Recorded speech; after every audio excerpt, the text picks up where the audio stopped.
ನಿನ್ನೆ ಜಾತಿ ಗಣತಿ ವಿಚಾರಕ್ಕೆ ಸಂಬಂಧಪಟ್ಟಂತೆ ಮಹತ್ವದ ಕ್ಯಾಬಿನೆಟ್ ಮೀಟಿಂಗ್ ನಡೀತು. ಈ ಕ್ಯಾಬಿನೆಟ್ ಮೀಟಿಂಗ್ನಲ್ಲಿ ಜಾತಿ ಜಗಳದ ನಡುವೆ ಕ್ಯಾಬಿನೆಟೇ ಸಮಾಪ್ತಿ ಆಗ್ಬಿಟ್ಟಿದೆ. ಹಾಗಾದರೆ ನಿನ್ನೆಯ ಕ್ಯಾಬಿನೆಟ್ ಮೀಟಿಂಗ್ನಲ್ಲಿ ಏನೆಲ್ಲ ಬೆಳವಣಿಗೆಗಳಾಯಿತು, ಜಾತಿ ಗಣತಿಯ ವಿಚಾರಕ್ಕೆ ಸಂಬಂಧಪಟ್ಟಂತೆ ಯಾರ್ಯಾರು ಏನೇನು ಮಾತನಾಡಿದ್ರು ನೋಡ್ತಾ ಹೋಗೋಣ. ರಾಜ್ಯದಲ್ಲಿ ತೀರದ ಜಾತಿ ಗಣತಿ ಸಮರ. ಜಾತಿ ಗಣತಿ ಬಗ್ಗೆ ಯಾವುದೇ ನಿರ್ಧಾರವನ್ನು ವಿಶೇಷ ಕ್ಯಾಬಿನೆಟ್ನಲ್ಲಿ ಕೈಗೊಂಡಿಲ್ಲ. ಲಿಂಗಾಯತ ಒಕ್ಕಲಿಗ ಸಚಿವರ ವ್ಯಾಪಕ ವಿರೋಧದ ಹಿನ್ನೆಲೆಯಲ್ಲಿ ಯಾವುದೇ ನಿರ್ಧಾರಕ್ಕೆ ಬರದೆ ಕ್ಯಾಬಿನೆಟ್ ಅನ್ನು ಪೋಸ್ಟ್ಪೋನ್ ಮಾಡಲಾಗಿದೆ. ಲಿಖಿತ ರೂಪದಲ್ಲಿ ಅಭಿಪ್ರಾಯವನ್ನು ಸಲ್ಲಿಸಲಿಕ್ಕೆ ಸಿಎಂ ಸೂಚನೆಯನ್ನು ಕೊಟ್ಟಿದ್ದಾರೆ. ಅಷ್ಟರ ಮಟ್ಟದಲ್ಲಿ ಎರಡೂ ಸಮುದಾಯದ ನಾಯಕರುಗಳು ನಿನ್ನೆ ಕ್ಯಾಬಿನೆಟ್ನಲ್ಲಿ ಅಬ್ಬರಿಸ್ಬಿಟ್ಟಿದ್ದಾರಂತೆ.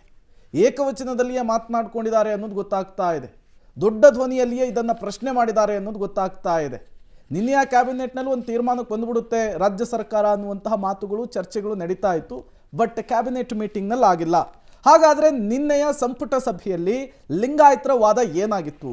ಜಾತಿ ಗಣತಿ ವರದಿಯಲ್ಲಿ ನಮ್ಮ ಸಮುದಾಯವನ್ನು 11% ಅಂತ ಹೇಳಲಾಗ್ತಾ ಇದೆ. ಕಾಂತರಾಜು ವರದಿ ವಿಚಾರಕ್ಕೆ ಸಂಬಂಧಪಟ್ಟಂತೆ ಮಾತನಾಡ್ತಾ ಇರುವಂಥದ್ದು. 1990ರಲ್ಲೇ ಚಿನ್ನಪ್ಪ ರೆಡ್ಡಿ ಆಯೋಗ 17% ಇದೆ ಅಂಥೇಳಿ ವರದಿಯನ್ನು ಕೊಟ್ಟಿದೆ ಲಿಂಗಾಯತ ಸಮುದಾಯ ರಾಜ್ಯದಲ್ಲಿ ಅಂಥೇಳಿ. ಆದರೆ ಎಲ್ಲ ಉಪಜಾತಿಗಳು ಸೇರಿದರೂ ಕೂಡ ನಮ್ಮ ಸಮುದಾಯ 22% ಆಗಲ್ಲ ಅನ್ನುವಂತಹ ವಿಚಾರವನ್ನು ಕೂಡ ಮುನ್ನೆಲೆಗೆ ತಂದಿದ್ದಾರೆ. ನಮ್ಮ ಜನಸಂಖ್ಯೆ 11% ಅನ್ನುವಂತಹ ವರದಿಯನ್ನು ಯಾವುದೇ ಕಾರಣಕ್ಕೂ ನಾವು ಒಪ್ಪೋದಕ್ಕೆ ಸಾಧ್ಯವೂ ಇಲ್ಲ ಅಂತ ಹೇಳಿದ್ದಾರೆ. ಮೊದಲು ಈ ದೋಷವನ್ನು ಸರಿಪಡಿಸಿ ಆಮೇಲೆ ವರದಿ ಬಿಡುಗಡೆ ಮಾಡೋದು, ಜಾರಿಗೆ ತರೋದು, ಅದನ್ನು ಪರಿಷ್ಕರಣೆ ಮಾಡೋದು, ಅದ್ರ ಬಗ್ಗೆ ಯೋಚನೆ ಮಾಡೋಣ ಅಂಥೇಳಿ ದೊಡ್ಡ ಮಟ್ಟದಲ್ಲಿ ಮಾತನಾಡಿದ್ದಾರೆ. ಇದರಲ್ಲಿ ಟೆಕ್ನಿಕಲ್ ಪಾಯಿಂಟ್ ಕೂಡ ಒಂದಿದೆ. ಅದೇನಂತ ಅಂದರೆ ಲಾಸ್ಟ್ 30 ವರ್ಷದಲ್ಲಿ ಲಿಂಗಾಯತರದ್ದು ಫಲವಂತಿಕೆ ಅಂದರೆ ಫರ್ಟಿಲಿಟಿ ರೇಟು, ಈಗ 100 ಮದುವೆ ಆದರೆ ಲಿಂಗಾಯತರಲ್ಲಿ ಎಷ್ಟು ಮಗು ಹುಟ್ಟುತ್ತಾ ಇದ್ದಾರೆ ಅಂತ ನೋಡಿದ್ರೆ ಅದರಲ್ಲಿ 180 ಮಕ್ಕಳು ಹುಟ್ಟುತ್ತಾ ಇದ್ದಾರೆ. ಅದರ ಅರ್ಥ ಏನಾಗುತ್ತೆ? 1 ಕೋಟಿಗೂ ಜಾಸ್ತಿ ಪಾಪ್ಯುಲೇಷನ್ ತೋರಿಸ್ಬೇಕು. ಬಟ್ ನೀವು ತೋರಿಸಿದ್ದೆಷ್ಟು? 70 ಲಕ್ಷಕ್ಕೆ ಹತ್ರಕ್ಕೆ ಇನ್ನೂ ಕೆಳಗಿಳಿಸ್ತಾ ಇದ್ದೀರಾ ಅಂತ. ಈಗ ಒಕ್ಕಲಿಗ ಸಚಿವರು ವಾದ ಏನು? ನಮ್ಮ ಸಮುದಾಯದಲ್ಲಿ ಬೇರೆ ಬೇರೆ ಕಾಸ್ಟ್ಗಳಲ್ಲಿ ಗುರುತಿಸಲಾಗಿದೆ. ಕೆಲವರನ್ನ 3A ಇರಿಸಲಾಗಿದ್ರೆ ಇನ್ನು ಕೆಲವರನ್ನ ಶಿಫ್ಟ್ ಮಾಡೋ ಕೆಲಸ ಆಗಿದೆ. ಈ ಅಂಕಿಅಂಶವನ್ನು ನಾವು ಒಪ್ಪೋದಕ್ಕೆ ಸಾಧ್ಯ ಇಲ್ಲ. ಈಗ 34 ವರ್ಷದಿಂದನೇ ನಾವು 55 ಲಕ್ಷ ಇದ್ದೀವಿ ಅಂತ ರಿಪೋರ್ಟ್ ಇದೆ ಚಿನ್ನಪ್ಪ ರೆಡ್ಡಿ ಆಯೋಗದ್ದು. ಈಗ ನೀವು 34 ವರ್ಷದಲ್ಲಿ ನಾವು ಏರಿಕೆಯಾಗಿದ್ದು 6 ಲಕ್ಷನ. ಹಾಗಾದ್ರೆ ಈ ಪ್ರಶ್ನೆಯನ್ನು ಅವ್ರು ಕೇಳ್ತಾ ಇದ್ದಾರೆ. ಎಲ್ಲ ವರ್ಗದಲ್ಲಿರುವಂತಹ ಸಮುದಾಯವನ್ನು ಒಟ್ಟಿಗೆ ಸೇರಿಸಿ ಮತ್ತೆ ಈ ನಂಬರ್ಸ್ನ ನಾವು ಒಪ್ಪೋದಕ್ಕೆ ಸಾಧ್ಯ ಇಲ್ಲ. ಇದು ಪ್ರಶ್ನೆ. ಎಲ್ಲ ವರ್ಗದಲ್ಲಿರುವಂತಹ ಸಮುದಾಯವನ್ನು ಒಟ್ಟಿಗೆ ಸೇರಿಸಿ ಅನ್ನೋದು ಒಂದು ಆಗ್ರಹ ಆಗಿತ್ತು. ದೋಷ ಸರಿಪಡಿಸಿ ಘೋಷಣೆ ಮಾಡೋದಾದ್ರೆ ಮಾಡಿ. ಜಾತಿ ಗಣತಿಗೆ ನಮ್ಮ ವಿರೋಧ ಇಲ್ಲ, ಆದರೆ ನಮ್ಮನ್ನು ಪೋಟ್ರೆ ಮಾಡ್ತಾ ಇರುವಂತಹ ರೀತಿ ತಪ್ಪು. ಇಲ್ಲ ಅಂದರೆ ಮರು ಸರ್ವೆಯನ್ನು ಮಾಡಿ.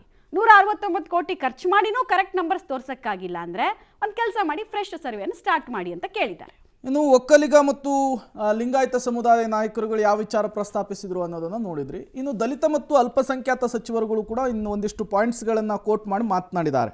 ಜಾತಿ ಗಣತಿಯಿಂದ ಹಿಂದೆ ಸರಿಯೋದು ಬೇಡ, ಯಾವುದೇ ಕಾರಣಕ್ಕೂ ಕೂಡ ಈ ಜಾತಿ ಗಣತಿ ಜಾರಿಗೆ ಆಗಲೇಬೇಕು ಅಂಥೇಳಿ ಪಟ್ಟು ಹಿಡಿದಿದ್ದಾರೆ. ಹೈಕಮಾಂಡ್ ಆಜ್ಞೆಯಂತೆ ನಡೆದುಕೊಳ್ಳಿ. ಈಗಾಗಲೇ ನಾವು ಮ್ಯಾನಿಫೆಸ್ಟೋದಲ್ಲಿ ಹೇಳಿದ್ದೀವಿ ಜಾತಿ ಗಣತಿಯನ್ನು ಜಾರಿಗೆ ತರ್ತೀವಿ ಅಂಥೇಳಿ, ಹಾಗೆ ನಡ್ಕೊಳ್ಳೋಣ ಅಂತ ಹೇಳಿದಾರಂತೆ. ಜಾತಿ ಗಣತಿ ವರದಿ ಶತಾಯ ಗತಾಯ ಜಾರಿ ಆಗಲೇಬೇಕು ಅಂತ ಹೇಳಿ ಪಟ್ಟು ಹಿಡಿದಿದ್ದಾರೆ. ನಮ್ಮ ಪ್ರಣಾಳಿಕೆಯಲ್ಲಿಯೇ ಜಾತಿ ಗಣತಿಯ ಪ್ರಸ್ತಾವನೆ ಇದೆ. ಯಾವುದೇ ಒತ್ತಡಕ್ಕೆ ಮಣಿಬೇಡಿ ಅಂಥೇಳಿ ಮುಖ್ಯಮಂತ್ರಿಗಳಿಗೆ ಸಲಹೆ ಕೊಟ್ಟಿದ್ದಾರಂತೆ. ಅಗತ್ಯವಿದ್ದರೆ ಅಧ್ಯಯನ ಸಮಿತಿಯನ್ನು ರಚಿಸಿ ಪರಾಮರ್ಶಿಸಿ ಪರಿಷ್ಕರಣೆ ಮಾಡಿ, ಅದನ್ನು ಹೊರತುಪಡಿಸಿ ಜಾತಿ ಗಣತಿಯನ್ನೇ ಕೈ ಬಿಡೋದು, ದೂರ ಇಡೋದು ಸರಿಯಲ್ಲ. ಜಾತಿ ಗಣತಿ ವರದಿ ಜಾರಿ ಆಗಲೇಬೇಕು ಅಂಥೇಳಿ ಪಟ್ಟನ್ನು ಹಿಡಿದಿದ್ದಾರೆ. ಒಂದು ರೀತಿ ಇದು ರಾಜ್ಯ ಸರ್ಕಾರಕ್ಕೆ ಬಿಸಿ ತುಪ್ಪವಾಗಿದೆ. ಯಾವ ರೀತಿ ಹ್ಯಾಂಡಲ್ ಮಾಡ್ತಾರೆ ಅನ್ನೋದನ್ನು ಕಾದು ನೋಡಬೇಕು. ಚರ್ಚೆ ಅಪೂರ್ಣ ಆಗಿರೋದ್ರಿಂದ 2ನೇ ತಾರೀಕಿಗೆ ನಡೀತಕ್ಕಂಥ ಸಚಿವ ಸಂಪುಟದ ಸಭೆಯೊಳಗೆ ಮತ್ತೆ ಈ ವಿಷಯವನ್ನು ಕೈಗೆತ್ತಿಕೊಂಡು ಒಂದು ಅಂತಿಮವಾಗಿರ್ತಕ್ಕಂಥ ನಿರ್ಣಯವನ್ನು ಮಾಡೋದಕ್ಕೆ ರಾಜ್ಯ ಸಚಿವ ಸಂಪುಟ and they are going to come back in the next or few days. ಲಿಂಗಾಯತರು ಒಕ್ಕಲಿಗರು ಅಂತ ಬಂದಿಲ್ಲ, general. Continue the next cabinet also. Yeah, next or I think another few days.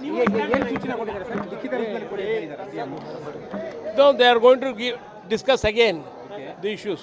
ಭಾಳ ಡೀಟೈಲ್ ಚರ್ಚೆಯನ್ನು ಪ್ರಾರಂಭ ಮಾಡಿದ್ದೀವಿ. ಎಲ್ಲ ಚರ್ಚೆನ ರಿಸೀವ್ ಮಾಡಿದ್ದಾರೆ. ಚರ್ಚೆ ಅಪೂರ್ಣ ಆದ್ದರಿಂದ ಡೆಫರ್ ಮಾಡಿದ್ದಾರೆ. ಇನ್ನೊಂದು ಕ್ಯಾಬಿನೆಟಲ್ಲಿ ಪೂರ್ಣ ಪ್ರಮಾಣದ ಚರ್ಚೆ ಮಾಡಿ ನಂತರ ಮುಖ್ಯಮಂತ್ರಿಗಳು ತೀರ್ಮಾನ ತಗೊಳ್ತಾರೆ. ಸಾರ್ವಜನಿಕರಿಗೆ ಎಲ್ಲ ಅವರ ಅನುಮಾನಗಳನ್ನ ಕ್ಲಿಯರ್ ಮಾಡಿ ಮುಂದಿನ ದಿನದಲ್ಲಿ ತೀರ್ಮಾನ ಆಗುತ್ತೆ. ಸಂಪುಟ ಸಭೆಯಲ್ಲಿ ಚರ್ಚೆ ಆಯಿತು, ಎಲ್ಲರೂ ತಮ್ಮ ಅಭಿಪ್ರಾಯಗಳನ್ನ ಹೇಳ್ತಾ ಇದ್ದಾರೆ, ಚರ್ಚೆ ಅಪೂರ್ಣಗೊಂಡಿದೆ, ಮತ್ತೆ ಮುಂದಿನ ಕ್ಯಾಬಿನೆಟ್ನಲ್ಲಿ ಚರ್ಚೆ ಮುಂದುವರಿತದೆ. ಯಾವುದೇ ವರ್ಗಕ್ಕೆ, ಯಾವುದೇ ಜಾತಿಗೆ, ಯಾವುದೇ ಉಪಜಾತಿಗೂ ಅನ್ಯಾಯ ಆಗೋದಿಲ್ಲ. ಅದರಿಂದ ಚರ್ಚೆ ಸುದೀರ್ಘವಾಗಿ ನಡೀತದೆ. ಕನ್ಸೆನ್ಸಸ್ ಮಾಡಿ ಎಲ್ಲರೂ ಒಪ್ಕೊಂಡು ತೀರ್ಮಾನ ಮಾಡ್ತೀವಿ. ಆ ಥರ ಇಲ್ಲ. ನೋಡಿ, ಒಂದೇ ಕ್ಯಾಬಿನೆಟ್ನಲ್ಲಿ ಹೇಗಾಗುತ್ತೆ? ಇಷ್ಟು ದೊಡ್ಡ ಪ್ರಮಾಣದಲ್ಲಿ ಸರ್ವೆ ಆಗಿರೋದು, 5.5 ಕೋಟಿ ಜನರ ಸರ್ವೆ ಆಗಿರೋದು, ಒಂದೇ ಕ್ಯಾಬಿನೆಟ್ನಲ್ಲಿ ಹೇಗೆ ಇಷ್ಟೆಲ್ಲ ನಿರ್ಧಾರ ತಗೊಳಕ್ಕಾಗುತ್ತೆ? ಚರ್ಚೆ ಅಪೂರ್ಣವಾಗಿದೆ, ಸೌಹಾರ್ದಯುತವಾಗಿ ಚರ್ಚೆ ಆಗಿದೆ. ಎಲ್ಲರ ಹಿತದೃಷ್ಟಿಯಿಂದ ಒಂದು ತೀರ್ಮಾನ ಆಗ್ತದೆ. ನಿಮ್ಮ ವಾದ ಏನಾಗಿದೆ ಸರ್? ನಿಮ್ಮ ವಾದ? ನಾನು ವೈಯಕ್ತಿಕವಾದ ನಾನು ಸಚಿವ ಸಂಪುಟದಲ್ಲಿ ಏನು ಮಾಡಿದ್ದೀನಿ ಅನ್ನುವಂಥದ್ದು ಈಗ ಹೇಳಲಿಕ್ಕೆ ಆಗೋದಿಲ್ಲ. ಮುಂದಿನ ನೋಡಿ, ಯಾರೂ ಆತಂಕ ಪಡುವಂಥ ಅವಶ್ಯಕತೆ ಇಲ್ಲ. ಭಾಳಷ್ಟು ಸೂಕ್ಷ್ಮ ವಿಚಾರ ಇರೋದ್ರಿಂದ ಎಲ್ಲರ ವಯಸ್ಸು ಒಂದೇ ಆಗಿರಬೇಕು. ಯಾವುದೇ ಕಾರಣಕ್ಕೂ ಕೂಡ ಯಾರ್ದು ಕೂಡ ಭಿನ್ನಾಭಿಪ್ರಾಯ ಇಲ್ಲ. ಚರ್ಚೆ ಸಾಕಷ್ಟಾಯಿತು, ಚರ್ಚೆ ಅರ್ಥ ಆಗಿದೆ, ಚರ್ಚೆ ಮುಂದುವರಿಯುತ್ತೆ. ನೆಕ್ಸ್ಟ್ ಕ್ಯಾಬಿನೆಟ್ಗೆ ಹಾಕಿದ್ದಾರೆ. ಅಂದರೆ ಎಲ್ಲಿ ಮಹದೇಶ್ವರ ಬೆಟ್ಟದಲ್ಲಿ ಚರ್ಚೆ ಮಾಡ್ತೀರಾ? ಯಾವ ಕಡೆ? ಇಲ್ಲ, ಮತ್ತೆ ಒಂದಿನ ಸ್ಪೆಷಲ್ ಇಟ್ಕೊಳ್ತೇವೆ ನಾವು. ಫ್ರೀ ಇದ್ದೇವೆ ನಾವು, ಕೆಲಸ ಮಾಡಲಿಕ್ಕಾಗಿ ಬಂದಿದ್ದಲ್ಲ, ಹಾಗಾಗಿ ಕೆಲಸ ಮಾಡ್ತೇವೆ ನಾವು. ಸೌಹಾರ್ದವಾದಂಥ ಚರ್ಚೆ ಆಯಿತು, ಆರೋಗ್ಯಕರವಾದಂಥ ಚರ್ಚೆ ಆಯಿತು. ಚರ್ಚೆ ಮಾಡಿ ಮತ್ತೆ ಮುಂದಿನ ಕ್ಯಾಬಿನೆಟ್ಗೆ ತರನು ಇನ್ನೂ ಕೆಲವೊಂದಿಷ್ಟು ಮಾಹಿತಿಯನ್ನು ಒದಗಿಸಬೇಕು ಅಂತ ಕೆಲವೊಂದಿಷ್ಟು ಸಚಿವರು ಇನ್ನೂ ಒಂದಿಷ್ಟು ಮಾಹಿತಿಯನ್ನು ಒದಗಿಸ್ಬೇಕು ಅಂತಂದು ಕೇಳಿದೊತ್ತಿನಾಗ ಆ ಮಾಹಿತಿಯನ್ನು ಒದಗಿಸುವಂಥ ಇಲಾಖೆ ಮಂತ್ರಿಯಾಗಿ ಇಲಾಖೆ ಅಧಿಕಾರಿಗಳಿಗೆ ನಾವು ಈಗಾಗಲೇ ಸೂಚನೆಯನ್ನು ಕೊಟ್ಟಿದ್ದಾರೆ ಮುಖ್ಯಮಂತ್ರಿಗಳು. ಇನ್ನೂ ಕೆಲವೊಂದಿಷ್ಟು ಏನು ಮಾಹಿತಿ ಅದೋ ಅವನ್ನೆಲ್ಲ ಮಾಹಿತಿಯನ್ನು ಒದಗಿಸುವಂಥ ಕೆಲಸವನ್ನು ಮಾಡ್ತೀವಿ.